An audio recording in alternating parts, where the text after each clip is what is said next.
Hello friends, good evening. कैसे हैं आप लोग? हमने प्रीवियस लेक्चर में जो टॉपिक देखा था, president of India from 52nd to 62nd article तक, ठीक है। अब हम आगे जो देखेंगे भाग या पार्ट 5 के तहत प्रेसिडेंट का जो टॉपिक है, उसमें हम देखेंगे कि जो राष्ट्रपति के कार्य और शक्तियाँ क्या क्या हैं, क्या क्या प्रोविजंस कॉन्स्टिट्यूशन में किए गए हैं, ठीक है। Powers and work of president of India, okay. इसको हम कार्यपालकी शक्ति, विधायी शक्ति, वीटो शक्ति, हालांकि वीटो शक्ति कार्यपालकी शक्ति के अंतर्गत, लेजिस्लेटिव पावर्स के अंतर्गत ही आता है, विधायी शक्ति के अंतर्गत ही आता है, ठीक है। सैन्य शक्तियाँ, राजनयिक शक्तियाँ, आपातकालीन शक्तियाँ, न्यायिक शक्तियाँ और विविध या वेरियस टाइप्स ऑफ जो उसके पावर्स हैं, उसको हम यहाँ पर जानने का प्रयास करेंगे, या कॉन्स्टिट्यूशन में जो भी प्रोविजंस किए गए हैं उसको देखेंगे, ओके। तो चलिए शुरू करते हैं, समय जाया ना करते हुए। सबसे पहले हम देखते हैं executive powers of presidents of India. Executive power के अंडर में क्या क्या प्रोविजंस हैं, क्या क्या आते हैं उसके। तो सबसे पहले जो कार्यपालकी शक्ति किसे कहते हैं? Executive power. हालांकि राष्ट्रपति जो है, प्रेसिडेंट ऑफ इंडिया, वास्तविक कार्यपालिका प्रमुख नहीं है। हालांकि उसके नाम पर कार्यपालकी शक्तियां सब राष्ट्रपति के अंदर निहित हैं, ऐसा आर्टिकल 53 में हमने पिछले लेक्चर में देखा था। लेकिन वास्तविक जो कार्यपालकी शक्ति है वह कौन है? कैबिनेट या प्राइम मिनिस्टर कह सकते हैं आप। जो लीडरशिप ऑफ प्राइम मिनिस्टर के अंतर्गत जो कार्य किए जाते हैं, वो सारी कार्यपालकी शक्तियाँ कैबिनेट में निहित हैं। यार आप ओरली लोग क्या करते हैं कि प्राइम मिनिस्टर के तहत, या वास्तविक शक्ति राष्ट्रपति में नहीं होके प्रधानमंत्री में है, और राष्ट्रपति क्या है? नाम मात्र का क्या है? कार्यपालकी प्रमुख है। हालांकि उसके नाम पर ही सारी शक्तियाँ कैबिनेट द्वारा की जाती हैं, ओके। तो हमारा देखिए कि जो कार्यपालकी शक्तियाँ हैं, एग्जीक्यूटिव पावर जो उसकी प्रेसिडेंट ऑफ इंडिया की हैं, उसके तहत जो प्रशासनिक अधिकार है, एडमिनिस्ट्रेटिव जो राइट्स उसको दिए गए हैं, प्रशासनिक अधिकार के तहत कुछ लोगों की वो नियुक्ति करने का अधिकार रखता है, ठीक है। तो हम यहाँ देखेंगे कि वह किस किस का अपॉइंटमेंट करता है, ठीक है। सबसे पहले अपॉइंटमेंट की बात करते हैं, नियुक्ति की बात आती है, तो आपके माइंड में सबसे पहले किसका नाम आता है? प्राइम मिनिस्टर ऑफ इंडिया का। मेनली जो काम सबसे पहले वो करता है, प्राइम मिनिस्टर ऑफ इंडिया की वह अपॉइंट करता है, नियुक्ति करता है। और प्राइम मिनिस्टर के एडवाइस पर अन्य जो संघ के, यूनियन के मिनिस्टर्स होते हैं, उनकी नियुक्ति राष्ट्रपति द्वारा की जाती है। और ये जो प्राइम मिनिस्टर और संघ के जो मिनिस्टर्स हैं, ये राष्ट्रपति के, प्रेसिडेंट ऑफ इंडिया के प्रसाद पर्यंत या आशीर्वाद कह सकते हैं आप, उर्ली भाषा में, लोकल बोलचाल की भाषा में आशीर्वाद या प्रसाद पर्यंत पद धारण करते हैं, ठीक है। तो फर्स्ट ऑल सबसे पहले वह नियुक्ति करता है किसकी? पीएम और मंत्रियों की, okay. Second, attorney general of India की, महान्यायवादी जिसे कहते हैं। शॉर्टकट में हम देखेंगे अटॉर्नी जनरल ऑफ इंडिया, महान्यायवादी। थर्ड कौन है? CAG, okay. सीएजी का full form? Controller and auditor general. Controller, controller नहीं, controller and auditor general of India, Bharat का नियंत्रक एवं महालेखा परीक्षक। फोर्थ, सुप्रीम कोर्ट और हाई कोर्ट के जो न्यायाधीश हैं,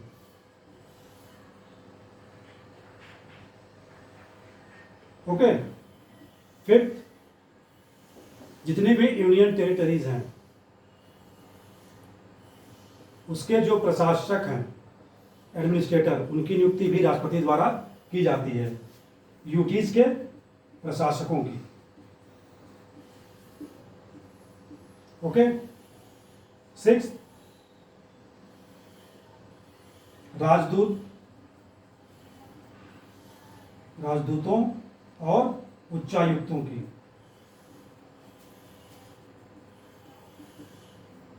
हाई कमिश्नर की, ठीक है, एम्बेसडर और हाई कमिश्नर की। तो उच्चायुक्त कौन होते हैं और राजदूत कौन होते हैं? हाई कमिश्नर, कमिश्नरों की नियुक्ति वहां होती है जो भी सदस्य राष्ट्रमंडल देशों के सदस्य हैं। जो ब्रिटेन द्वारा राष्ट्रमंडल बनाया गया था, उसके जो भी कंट्रीज जो है मेंबर्स हैं, उनमें जिनकी आप नियुक्ति करेंगे फॉरेन सर्विस में, वो उनको हाई कमिश्नर कहा जाता है। और बाकी जो देश हैं उनके जो नियुक्ति होती है IFS, ठीक है, तो वो क्या कहते हैं? एम्बेसडर कहते हैं, राजदूत कहते हैं। ये टर्म यूज किया जाता है। नेक्स्ट जो नियुक्ति की जाती है वह वित्त आयोग का। वित्त आयोग की भी नियुक्ति राष्ट्रपति द्वारा की जाती है। ओके। और जो संघ लोक सेवा आयोग के सदस्य हैं, सदस्य और अध्यक्ष, उनकी नियुक्ति भी राष्ट्रपति द्वारा की जाती है। UPSC। और जो ज्वाइंट पब्लिक सर्विस कमीशन है, जो कई राज्यों के लिए बनाई जाती हैं, एक ज्वाइंट पब्लिक सर्विस कमीशन के अध्यक्ष और सदस्यों की नियुक्ति भी राष्ट्रपति द्वारा की जाती है। ओके। जैसे जल प्रदाय कोई आयोग बनाना हुआ, उसकी भी नियुक्ति राष्ट्रपति द्वारा की जाती है। ओके। CEC, इसी में हम लिख देते हैं CEC, चीफ इलेक्शन कमिश्नर, और उसके जो सदस्य हैं उनकी भी नियुक्ति किसके द्वारा की जाएगी? राष्ट्रपति द्वारा ही की जाती है। ओके। SC ST OBC से रिलेटेड कोई आयोग बनाना है, गठन करना, उसकी भी नियुक्ति राष्ट्रपति द्वारा की जाती है। OBC आयोग की नियुक्ति भी राष्ट्रपति द्वारा की जाती है। ठीक है। तो ये जितने आयोग हैं और जो ये पदाधिकारी हैं, इनकी नियुक्ति कौन करता है? President of India. ओके। ये इसके प्रशासनिक अधिकार के तहत आते हैं। ठीक है। तो अगर उनकी नियुक्ति, अपॉइंटमेंट राष्ट्रपति द्वारा की जाती है, तो हटाने का भी अधिकार कुछ पदाधिकारियों को दिया गया है कार्यपालिकी शक्ति के तहत, एग्जीक्यूटिव पावर, उसके पावर्स के तहत। ठीक है, अंडर द एग्जीक्यूटिव पावर। देखिए, वह किसको उनके पद से हटा सकता है? वो 3 प्रकार से पद से हटाता है, टाइप्स। ओके। एक तो व्यक्तिगत तौर पर,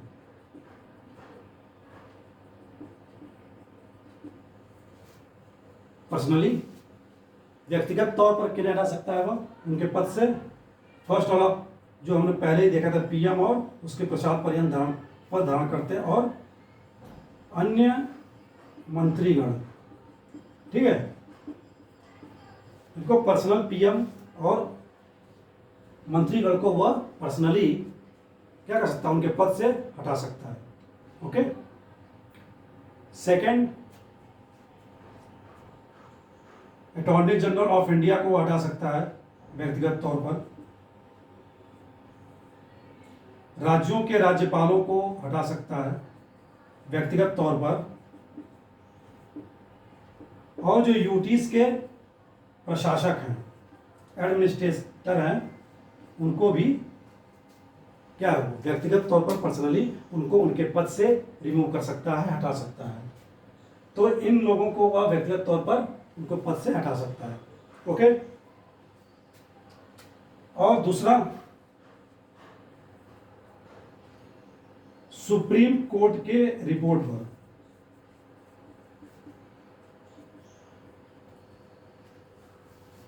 सुप्रीम कोर्ट के रिपोर्ट पर किन्हें वो पद से हटा सकता है? सुप्रीम कोर्ट के रिपोर्ट पर वह जो संघ लोक सेवा आयोग के अध्यक्ष सदस्य हैं, और राज्यों के जो लोक सेवा आयोग सदस्य हैं, ठीक है, अध्यक्ष हैं, उनको वह उनके पद से हटा सकता है। यूपीएससी और स्टेट पीएससी के अध्यक्ष सदस्यों को वह क्या है, उनके पद से हटा सकता है। ओके। और थर्ड, जो संसद के प्रतिवेदन पर, या जिसे हम कह सकते हैं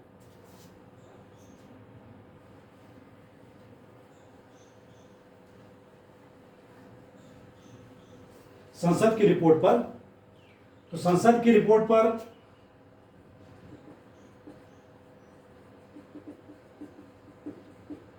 संसद रिपोर्ट देगी कि इन्हें क्या है, पद से हटा दिया है। कौन कौन? सुप्रीम कोर्ट के और हाई कोर्ट के न्यायाधीश, ठीक है। First, supreme court oblique high court न्यायाधीश। दूसरा, CAG कैग को, भारत के नियंत्रक एवं महालेखा परीक्षक को। और तीसरा कौन है इसमें? CEC चीफ इलेक्शन कमीशन के जो अध्यक्ष होते हैं, उनको भी संसद की रिपोर्ट पर ही, प्रतिवेदन पर ही प्रेसिडेंट ऑफ इंडिया द्वारा उनके पद से क्या किया जाता है, रिमूव किया जाता है, हटाया जाता है। ओके। तो हमने देख लिया है कार्यपालिकी शक्ति के तहत उसके जो प्रोविजंस किए गए हैं प्रेसिडेंट ऑफ इंडिया के लिए,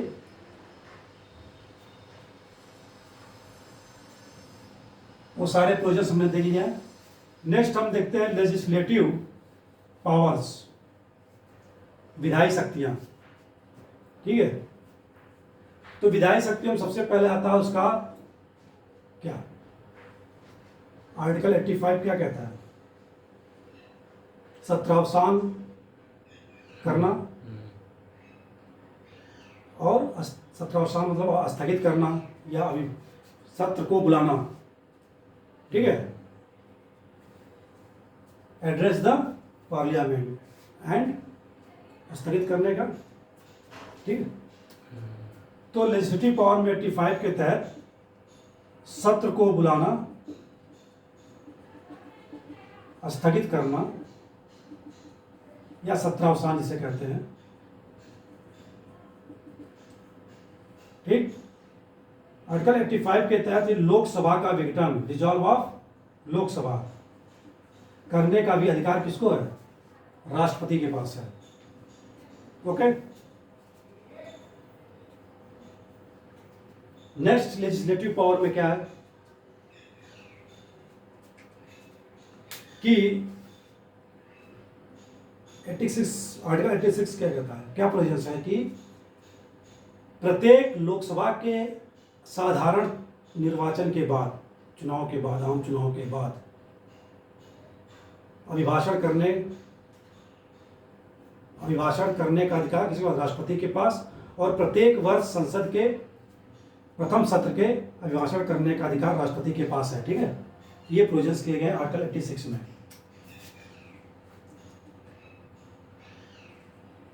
आर्टिकल 86 प्रत्येक आम चुनाव बाद, ठीक है। और सेकेंड, प्रत्येक वर्ष, जैसे चुनाव खत्म हो गया था 5 साल तक, प्रत्येक वर्ष प्रथम सत्र में अभिभाषण एड्रेस करेगा, ठीक है। हम बात कर रहे हैं बार बार सत्र की, तो इंडियन पार्लियामेंट के कितने सत्र होते हैं इन 1 ईयर? 3। इसको भी देख लेते हैं हम लोग। 3 सेशन है इंडियन पार्लियामेंट के। फर्स्ट, बजट सत्र। सेकेंड, मानसून सत्र। थर्ड, शीतकालीन सत्र, ठीक है। बजट सत्र जो है ये 4 माह का होता है करीब, Feb to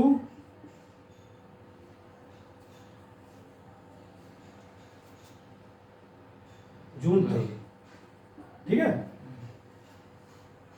फरवरी मार्च अप्रैल मई जून, नहीं सॉरी मई तक होगा ना, ये 4 मंथ का ही है, ठीक है। मानसून सत्र ये 3 माह का होता है, 3 मंथ्स, जुलाई टू सितंबर, ओके। और जो शीतकालीन सत्र है ये 2 माह का होता है, 2 मंथ का, नवंबर टू दिसंबर, ठीक है। तो हम इन सब सत्र की बात कर रहे हैं, जो हम देख रहे हैं कि राष्ट्रपति क्या है, स्थगित करता है, बुलाता है, अभिभाषण देता है, ओके। अब नेक्स्ट लेजिस्लेटिव पावर क्या है राष्ट्रपति के, कि वह कभी भी किसी एक सदन का, किसी एक हाउस का या दोनों सदनों के हाउस का, दोनों सदनों का को अभिभाषण कर सकता है। उसे ऐसा लगता है किसी कोई इंपॉर्टेंस एक्ट है, ठीक है, उस पर अभिभाषण देना, तो कभी भी कर सकता है और संसद से अपेक्षा कर सकता है कि सदस्य जो हैं क्या रहें, प्रेजेंट रहें, उपस्थित रहें, ओके। ये हो गया। नेक्स्ट क्या है कि लेजिस्लेटिव पावर में उसके आता है नॉमिनेशन करने का राइट्स।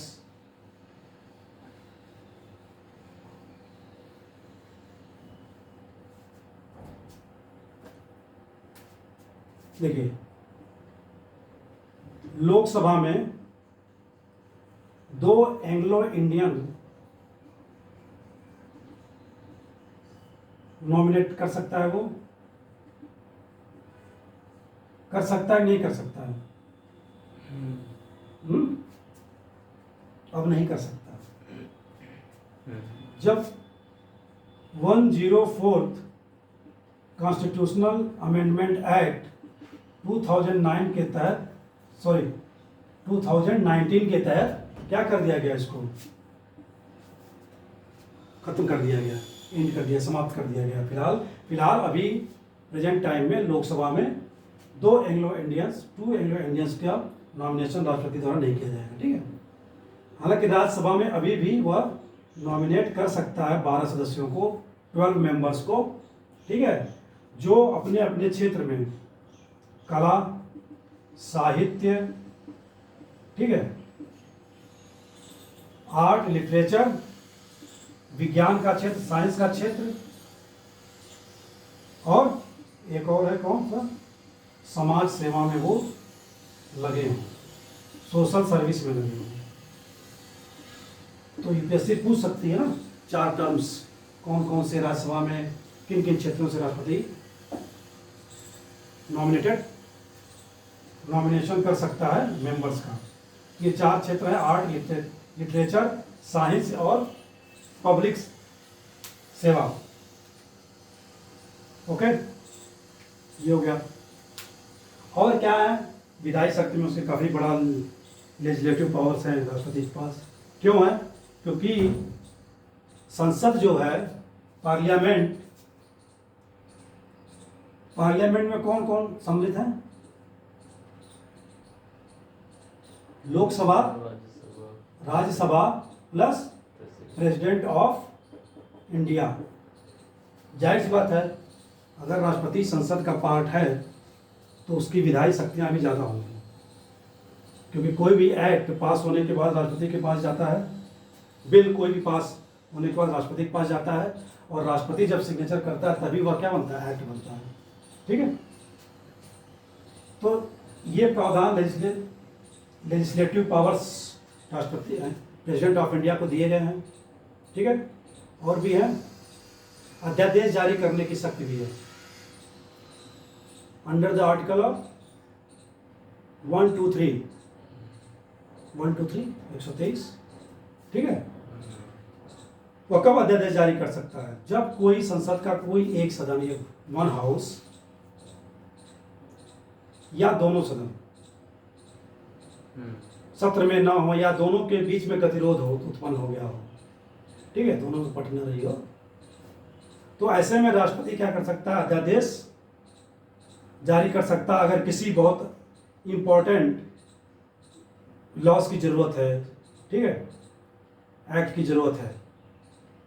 और ऐसा एक्ट जब लाया जाएगा 123 आर्टिकल 123 के तहत, अंडर 123 अध्यादेश, तो इसकी भी वही पावर्स होती है, शक्तियां होती हैं जो संसद द्वारा अधिनियम बनाए जाते हैं, सेम उतनी ही पावर्स के साथ इसको इन्फोर्स किया जाएगा, लागू किया जाएगा, ठीक है। हालांकि ये अस्थाई नहीं है, ये अस्थाई है, ठीक है। अस्थाई भी बनाया जा सकता है लेकिन वो संसद द्वारा बनाया जा सकता है, राष्ट्रपति के अध्यादेश जारी करने से ये अस्थाई नहीं बनेगा, ठीक है। अस्थाई है, मान लीजिए संसद की जब सत्र शुरू होता है, अध्यादेश मैक्सिमम कितने दिन तक रह सकता है, तो आगे देखते हैं कितने दिन तक रह बताते हैं, ठीक है। जब अध्यादेश लागू किया जाता है प्रेसिडेंट ऑफ इंडिया द्वारा, और फिर बाद में जब कोई सदन या संसद सत्र शुरू होता है, ठीक है, जिस दिन सत्र शुरू होगा, अगर संसद द्वारा अध्यादेश को क्या कर दिया जाए, वैलिड घोषित कर दिया जाए और संसद में पास कर दिया जाए, तो यह अस्थायी कानून का रूप ले लेगा, ओके। तो कोई दिक्कत ही नहीं है। अगर संसद द्वारा इस पर कोई विचार नहीं किया जाता है तो 42 डेज, आफ्टर 42 डेज यह स्वतः क्या होगा, समाप्त हो जाएगा। और ये 42 डेज कब काउंट करेंगे, दो सदन है संसद में, हाउस में, एक पहला के सत्र शुरू हुआ और एक दूसरा शुरू हुआ, तो जो बाद में शुरू होगा उसकी तिथि से जोड़ा जाएगा 42 डेज, ओके। और मैक्सिमम अध्यादेश जो है ऑर्डिनेंस रह सकता है 6 मंथ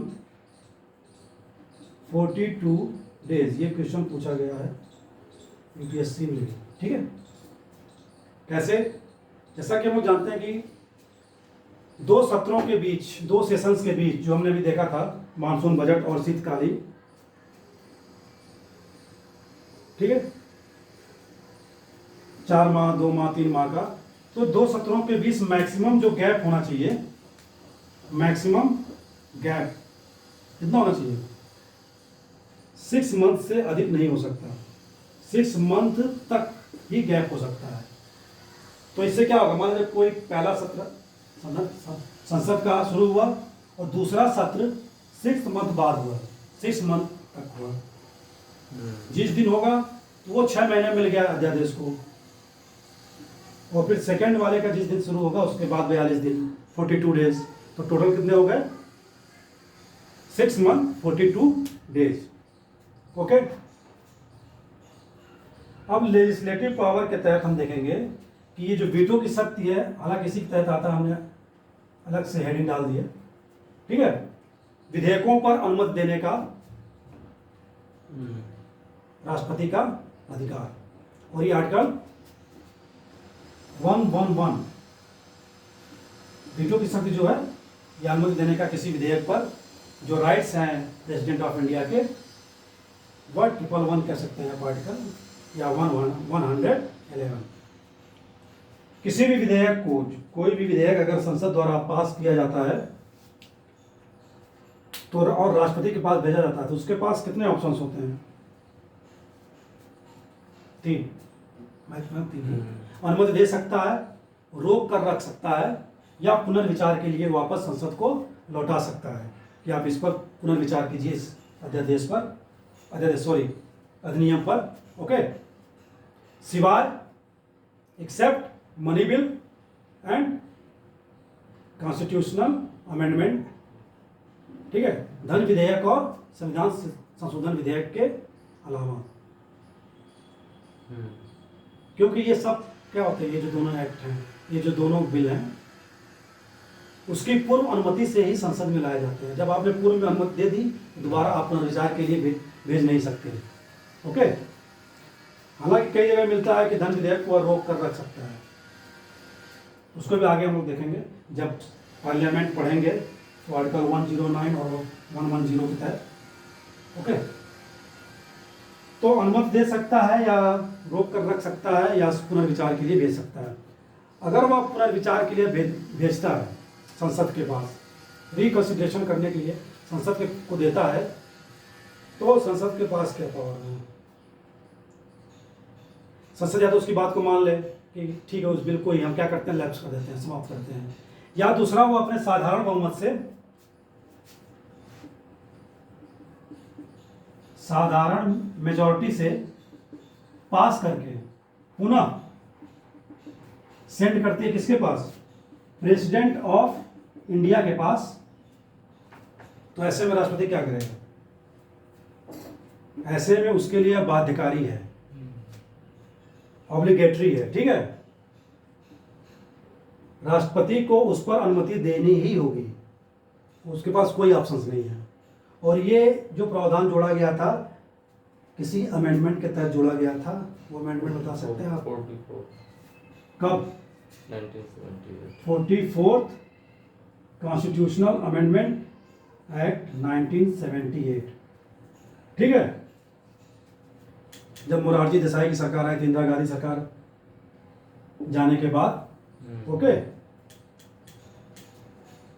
ठीक है। हालांकि इसके पहले इंदिरा गांधी ने कहा था कि पुनर्विचार के लिए नहीं भेज सकते, थोड़ी सी राहत दी गई मोरारजी देसाई द्वारा राष्ट्रपति को कि आप पुनर्विचार के लिए भेज सकते हैं, ठीक है। अब कुछ विधेयक ऐसे हैं जो उसके लेजिस्लेटिव पावर के अंडर में आते हैं, जिनकी उनमें पूर्व अनुमति राष्ट्रपति की जरूरत पड़ती है। कौन कौन से हैं? अभी हम लोगों ने देखा है,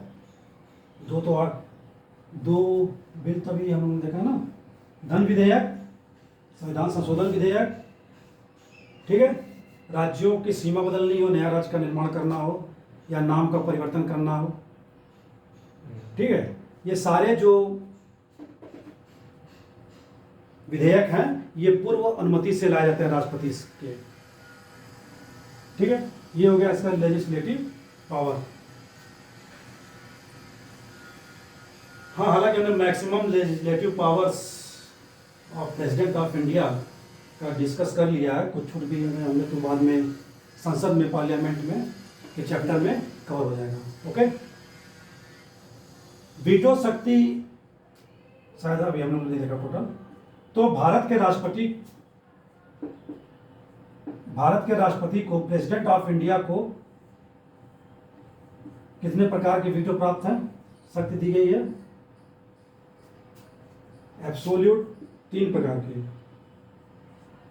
एब्सोल्यूट वीटो और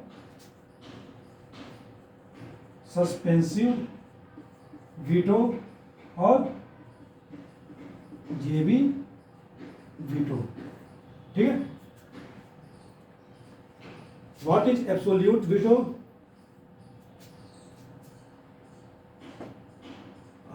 एब्सोल्यूट वीटो या जिसको हिंदी में कहते हैं आत्यांतिक वीटो, ठीक है। ये उस वक्त प्रयोग किया जाता है, यूज किया जाता है प्रेसिडेंट ऑफ इंडिया द्वारा, जब इसकी 2 कंडीशंस हैं।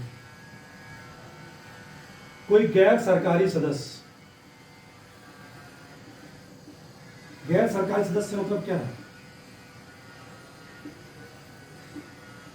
वह सदस्य जो सरकार में पार्टिसिपेट नहीं कर रहा, सरकार मतलब एग्जीक्यूटिव कैबिनेट में नहीं है, या जो गवर्नमेंट ऑफ इंडिया है उसमें नहीं है, जो मंत्री नहीं है, आप मेनली ओनली मेजर तरीके से कह सकते हैं, जो मंत्री नहीं है, मिनिस्टर नहीं है, बाकी खाली वो क्या है, मेंबर ऑफ पार्लियामेंट है, उसके द्वारा लाया जा रहा है कोई विधेयक, उसको रोकने के लिए है एब्सोल्यूट पावर।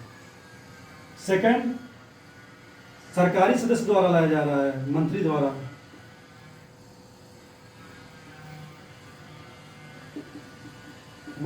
ठीक है। इस केस में क्या होता है कि पार्लियामेंट ने अगर पास कर दिया और राष्ट्रपति के पास बिल भेज दिया, इसका एब्सोल्यूट वीटो हो गया। और अभी प्रेसिडेंट ने उसमें क्या है, अपनी अनुमति नहीं दी है, एक्सेप्ट नहीं किया उसको। ओके, तो होगा ये। और इसी दौरान, इसी बीच जो मंत्रिमंडल है, कैबिनेट है, किन्हीं कारणों से रिजाइन कर दे। रिजाइन हो गया, ठीक है। सिर्फ मंत्रिमंडल की बात हो रही है, ना कि लोकसभा की बात हो रही है कि विघटन होना, ठीक है। कैबिनेट सिर्फ विघटित हो रही है। इसके विघटन के बाद नई कैबिनेट आती है, न्यू कैबिनेट जब आती है, न्यू कैबिनेट, और वह रिकमेंड करती है किससे, राष्ट्रपति से, प्रेसिडेंट ऑफ इंडिया से, कि इसे पास न किया जाए। इसमें मतलब इसे आप अनुमति न दें। ऐसे में राष्ट्रपति क्या करता है, उसे अपने पास रख लेता है सुरक्षित, कुछ नहीं करता। और जब वो अपने पास सुरक्षित रख लेता है तो वह बिल अपने आप समाप्त माना जाता है, समाप्त हो गया, लैप्स हो गया।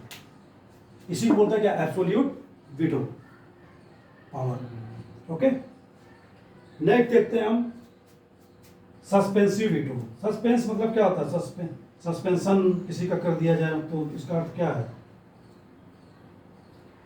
इसकी मीनिंग ये है कि जब किसी को सस्पेंड किया जाता है, मान लीजिए किसी जॉब्स में सस्पेंड किया जाता है किसी व्यक्ति को, सरकारी जॉब में, ना कि प्राइवेट में तो निकाल ही देते हैं सीधे, सस्पेंशन का ऑप्शन नहीं आया है प्राइवेट में। तो जब इसमें सस्पेंशन वीटो में